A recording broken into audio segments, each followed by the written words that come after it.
ఒక చిన్న పల్లెటూరిలో సీత, రవి అనే అన్నాచెల్లెళ్ళు ఉండేవారు. రవి తన చెల్లెల్ని ఎంతో ప్రేమగా చూసుకునేవాడు. చెల్లికోసం అన్న వంట చేసేవాడు. అన్నయ్య, నాకు కొత్త బట్టలు తెచ్చావు, మరి నీకు? నాకు లేకపోయినా నా చెల్లికుంటే నాకదే సంతోషం. నువ్వు నా అమ్మవిరా. అన్నయ్య, నువ్వెప్పుడూ ఇంతే, అందుకే నేనే కొన్న నీకు బట్టలీసారి. డబ్బులెక్కడవమ్మా? నువ్వు నాకు కాలేజ్కెళ్ళేప్పుడిచ్చే పాకెట్ మనీ ఖర్చు పెట్టకుండా దాచానన్నయ్యా. మరి ఆటో డబ్బులు? అన్నయ్య, 2 కిలోమీటర్లు మాత్రమేగా నడిచి వెళ్ళాను. పిచ్చి తల్లి. మా అన్నయ్య కోసం ఆ మాత్రం చేయలేనా? మా అన్నయ్య బంగారం.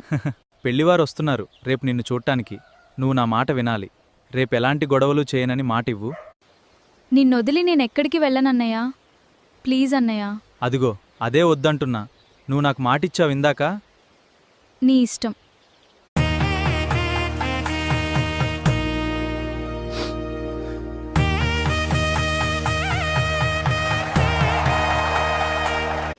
బావగారు, నా చెల్లిని బాగా చూసుకోండి.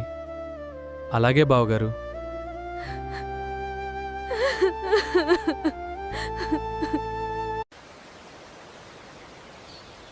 వెళ్ళొస్తానన్నయ్య, జాగ్రత్తగా ఉండు.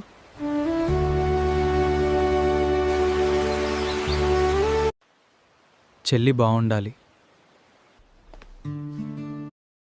సీత ఎంతో ఆశగా అన్నయ్య ఇంటికొచ్చింది. ఈసారి నీకు రాఖీ కట్టడానికి చాలా దూరం నుంచొచ్చాను.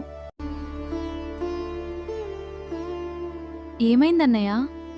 ఏమీ లేదు. ఈసారి నీకు బహుమతి ఇవ్వడానికి నా దగ్గర డబ్బుల్లేవు.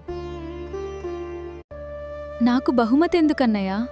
నువ్వు నాకు చిన్నప్పటినుంచి ఇచ్చిన ప్రేమే నాకు పెద్ద బహుమతి. కొన్ని రోజుల తర్వాత రవి తీవ్రంగా అనారోగ్యానికి గురయ్యాడు. విషయం తెలిసిన సీత వెంటనే తన దగ్గర ఉన్న నగలను అమ్మి అన్నయ్యకు వైద్యం చేయించింది. నేను నిన్నెల్లప్పుడూ జాగ్రత్తగా కాపాడుతున్నా అనుకున్నాను, కానీ ఈరోజు నువ్వే నా ప్రాణం కాపాడావు. అన్నయ్య, రాఖీ అంటే చేతిక్కట్టే దారం కాదు, కష్టంలో నిలబడే బంధం.